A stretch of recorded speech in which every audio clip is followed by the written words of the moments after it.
25 साल की तपस्या के बाद एक पुस्तक लिखी गई और इस पुस्तक को लेकर जब शहर के कुछ पब्लिशर्स के पास गए तो पब्लिशर्स ने इस पुस्तक को पब्लिश करने से इनकार कर दिया, ये कह के कि इस पुस्तक में जो कंटेंट है उसमें कोई दम नहीं है। उसके बाद जब इस पुस्तक का राइटर इस पुस्तक को देश के कुछ और अच्छे पब्लिशर के पास लेके गया इस पुस्तक को पब्लिश करने के लिए, तो उन्होंने भी इस पुस्तक को पब्लिश करने से मना कर दिया। लेकिन राइटर ने अपनी हिम्मत नहीं हारी, वो और आगे चलकर दुनिया का जो सबसे बड़ा पब्लिशर था उसके पास चला गया और उस पब्लिशर ने इस पुस्तक के कंटेंट को रिकॉग्नाइज किया और इस पुस्तक को पब्लिश किया और आगे चलकर यह पुस्तक वर्ल्ड की बेस्ट सेलर पुस्तक बन गई। इस पुस्तक का नाम है यू कैन विन और इस पुस्तक को लिखा है मिस्टर शिव खेरा जी ने। दोस्तों, आज के इस वीडियो में हम मिस्टर शिव खेरा जी की लाइफ जर्नी के बारे में बात करने वाले हैं। वो शिव खेरा जिन्होंने अपने जिंदगी के शुरुआती दिनों में लोगों के घर घर जाकर गाड़ियां धोई हैं और उनका यह कहना है कि बाय एक्सीडेंट उन्हें लाइफ इंश्योरेंस एजेंट बनने का मौका मिला और लाइफ इंश्योरेंस एजेंट का जो उन्होंने काम किया है वो उनकी जिंदगी का सबसे स्ट्रॉन्गेस्ट आधार बना है उन्हें इस मुकाम तक पहुंचाने में। 23 अगस्त 1961 के दिन शिव खेरा जी का जन्म हुआ झारखंड के धनबाद धनबाद गांव में। शिव खेरा जी एक बिजनेस फैमिली से आते हैं और उनकी फैमिली का कोल माइन का बिजनेस था जिसके अंदर करीबन 1000 लोग काम करते थे। लेकिन फिर कुछ ऐसा हुआ कि सरकार ने सारी ही माइंस को नेशनलाइज कर लिया और उनके हाथ से माइंस का बिजनेस चला गया। और जब उनके फैमिली के हाथ से माइन का बिजनेस चला गया तो शिव खेरा जी की फैमिली रास्ते पर आ गई। रास्ते पर कुछ इस प्रकार से आई कि उनके खाने के भी बहुत ज्यादा वांदे थे। शिव खेरा जी का कहना है कि जब वो कॉलेज में थे तो उनके पिताजी एक्सपायर हो गए और घर का खर्चा चलाने के लिए उन्हें अपनी माँ के आभूषण को बेचना पड़ता था। एक वक्त ऐसा आया जब आभूषण भी खत्म हो गए, घर का खर्चा चलाने के लिए उन्हें जॉब के लिए कनाडा जाना पड़ा। 1975 में शिव खेरा जी कनाडा में जॉब के लिए आए। शिव खेरा जी का कहना है कि वो पढ़ाई में तेज नहीं थे, बीकॉम की पढ़ाई भी जैसे तैसे करते वो 3rd डिवीजन में पास किए, 10वीं में एक बार फेल हो चुके थे। 1975 में जब शिव खेरा कनाडा में आए तो वो लोगों के घर घर जाते थे उनकी गाड़ियां धोने के लिए, बाल्टी लेकर लोगों के घर घर जाते थे उनकी गाड़ियां धोने के लिए। उनका कहना है कि बाय एक्सीडेंट उन्हें अपॉर्चुनिटी मिली एक लाइफ इंश्योरेंस कंपनी में एज अ फ्रीलांसर एजेंट काम करने की। 1 महीना हो गया, 2 महीना हो गया, 3 महीना हो गया, लेकिन वो 1 रुपए का बिजनेस भी इंश्योरेंस कंपनी में डाल नहीं पाए, जिसके चलते एक दिन इंश्योरेंस कंपनी ने उन्हें काम से निकाल दिया। जिस दिन उन्हें काम से निकाला गया उस दिन कनाडा में पावर ऑफ पॉजिटिव थिंकिंग के writer mister Norman Vincent Peale आए हुए थे। उनका एक वर्कशॉप था जिसे कि $35 देकर अटेंड किया जा सकता था। ये एक मोटिवेशनल वर्कशॉप था, इसलिए शिव खेरा जी ने मन बनाया कि वो $35 देकर उस प्रोग्राम को, उस वर्कशॉप को अटेंड करेंगे। और जब वो उस वर्कशॉप में एंटर किए तो वहां पर उन्होंने देखा कि 1000 लोग वहां पर बैठे हुए थे और उनके बीच में जाकर शिव खेरा भी बैठ गए। जब वर्कशॉप शुरू हुई तो डॉक्टर पील 1000 लोगों से एक सवाल किया कि आप में से कितने लोग ऐसे हैं जिनकी जिंदगी में समस्या है। तो सारे के सारे 1000 लोगों ने अपना हाथ खड़ा कर दिया, शिव खेरा जी ने भी अपना हाथ खड़ा कर दिया। उनका दूसरा सवाल यह था, डॉक्टर पील का दूसरा सवाल यह था कि आप में से कितने लोग ऐसे हैं जो अपनी सारी समस्याओं को खत्म करना चाहते हैं। उनका यह सवाल सुनकर सारे ही सारे लोगों ने अपना हाथ खड़ा कर दिया, शिव खेरा जी ने भी अपना हाथ खड़ा कर दिया। डॉक्टर पील ने बताया कि इस शहर में एक जगह ऐसी है जिसे हाल ही में उन्होंने देखा है, जहां पर जितने भी लोग हैं उनकी जिंदगी में कोई समस्या नहीं है, बहुत ही रिलैक्स्ड है, बहुत ही रिलैक्स्ड रहते हैं और आराम से सोते हैं बिना किसी चिंता के, बिना किसी समस्या के। डॉक्टर पील ने पूछा कि क्या आप लोग भी उनकी जगह पर जाना चाहते हो, उनकी जैसी जिंदगी जीना चाहते हो? तो सभी लोगों ने अपना हाथ खड़ा किया, शिव खेरा जी ने भी अपना हाथ खड़ा कर दिया। बाद में डॉक्टर पील ने बताया कि यहां से 200 गज दूर एक शमशान घाट है। उस शमशान घाट में जितने भी लोग हैं वो बड़े ही आराम से सोए हुए हैं। उनकी लाइफ में कोई समस्या नहीं, कोई समस्या नहीं है। वो हमेशा ही आराम से बिना किसी समस्या के सोते ही रहते हैं। उसके बाद डॉक्टर पील ने फिर से पूछा कि आप में से कितने लोग ऐसे हैं जो उनकी जगह पर जाना चाहते हैं, उनके जैसा बनना चाहते हैं। लेकिन अब किसी ने भी अपना हाथ खड़ा नहीं किया था। शिव खेरा ने भी अपना हाथ खड़ा नहीं किया। डॉक्टर पील का कहना था कि अगर आप जिंदा हैं तो आपकी जिंदगी में समस्या रहेगी, और अगर आप समस्या से छुटकारा पाना चाहते हैं तो आपको उनकी तरह मुर्दा बनना होगा। डॉक्टर शिव खेरा कहते हैं कि डॉक्टर पील की उस प्रेजेंटेशन को सुनने के बाद, उनके उस एग्जाम्पल को सुनने के बाद उनकी जिंदगी जो है पूरी तरीके से बदल गई। दूसरे दिन शिव खेरा जी दोबारा से उस इंश्योरेंस कंपनी में आए, और कंपनी में आकर अपने मैनेजर को उन्होंने कन्विंस किया कि वो उन्हें दोबारा से जॉब दे दे, क्योंकि अब वो पूरी ताकत के साथ काम करेंगे और एक बेहतरीन रिजल्ट निकाल के बताएंगे। शिव खेरा के कॉन्फिडेंस को देखने के बाद में उनके मैनेजर ने उन्हें काम पर रख लिया, और उस साल शिव खेरा जी का कहना है कि उस साल उन्होंने $1 मिलियन का बिजनेस किया। उसके अगले साल $3 मिलियन का बिजनेस किया, और उसके अगले साल $5 मिलियन का बिजनेस किया। उनका कहना है कि उस प्रेजेंटेशन ने उनके अंदर, उस वर्कशॉप ने, डॉक्टर पेल की वर्कशॉप ने उनके अंदर आग लगा दी थी। शिव खेरा कहते हैं कि उसके बाद उन्हें अमेरिका आने की अपॉर्चुनिटी मिली, जहां पर उन्होंने एक ऐसे बिजनेस को खरीदा जिसके अंदर एक भी कस्टमर नहीं थे। लेकिन आगे चलकर जब उन्होंने उस बिजनेस को बेचा तो उसके अंदर 500 कस्टमर थे। डॉक्टर पील की उस वर्कशॉप ने शिव खेरा की जिंदगी को 360 डिग्री बदल कर रख दिया था। शिव खेरा जी का कहना है कि उस वर्कशॉप को अटेंड करने के बाद उन्होंने अपनी जिंदगी में एक लक्ष्य बनाया था, और वो लक्ष्य ये था कि वो भी डॉक्टर पील की तरह एक किताब लिखेंगे और उसे वर्ल्ड की बेस्ट सेलर किताब बनाएंगे।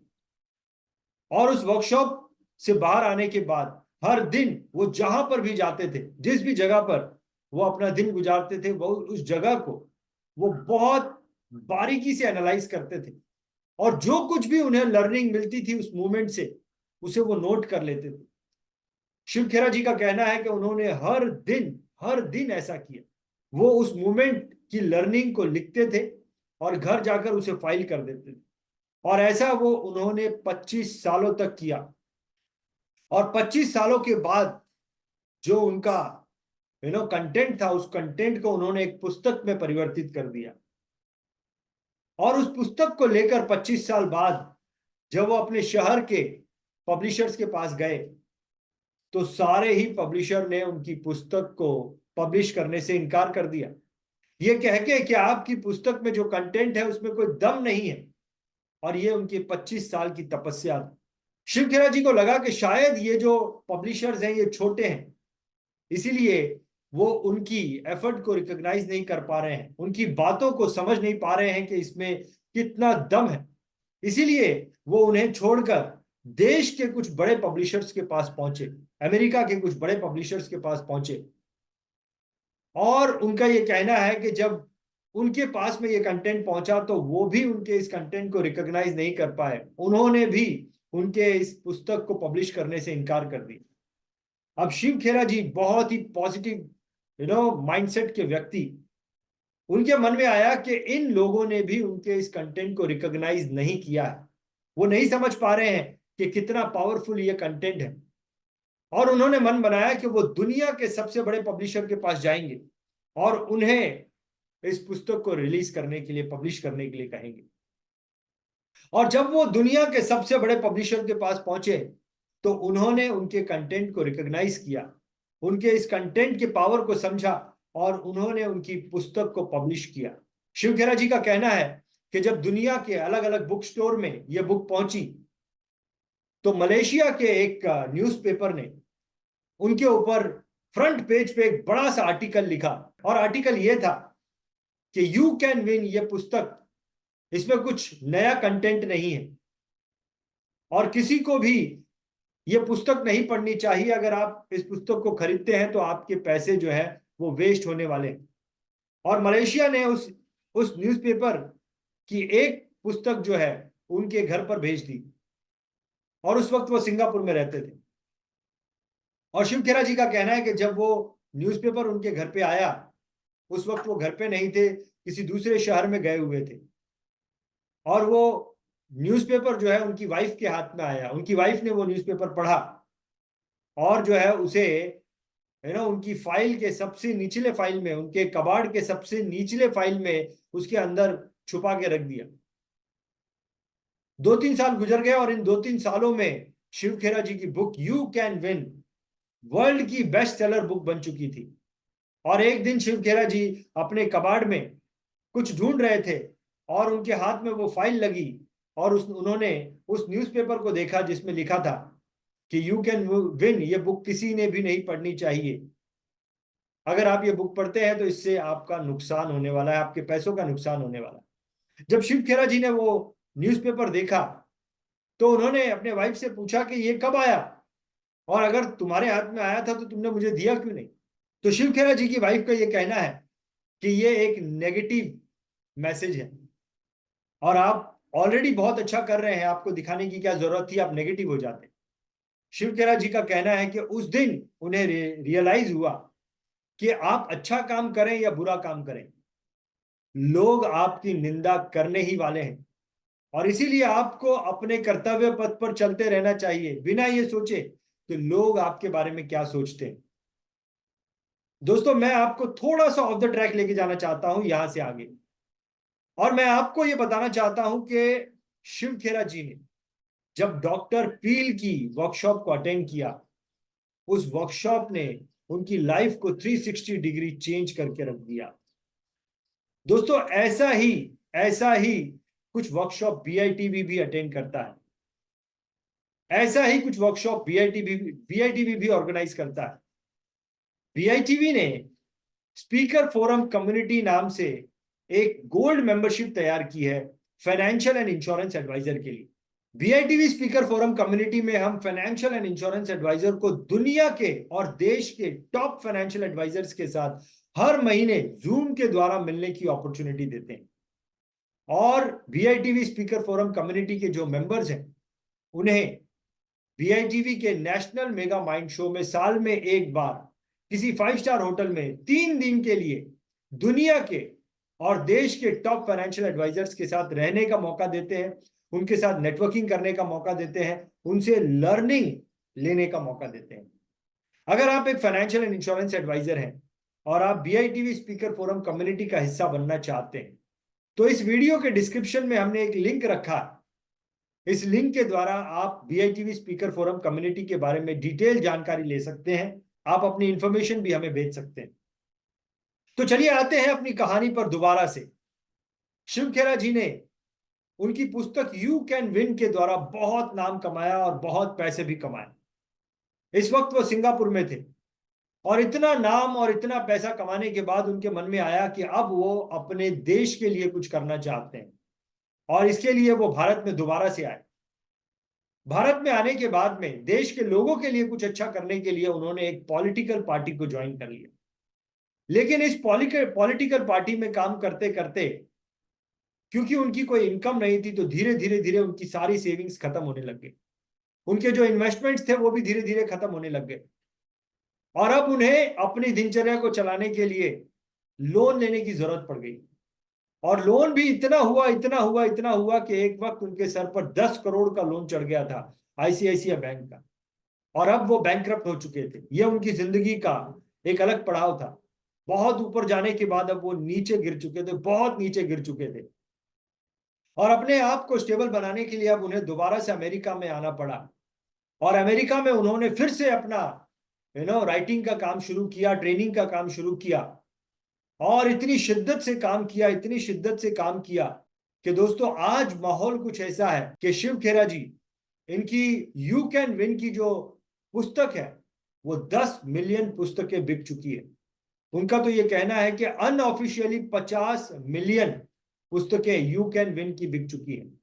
और आज की तारीख में शिव खेरा जी की ट्रेनिंग इतनी ज्यादा प्रचलित हो चुकी है कि दुनिया के 20 देशों में इनकी ट्रेनिंग चलती है, और दुनिया की जो टॉप 500 कंपनी है, फॉर्च्यून 500 कंपनीज है, इन कंपनीज में शिव खेरा जी की ट्रेनिंग्स होती है।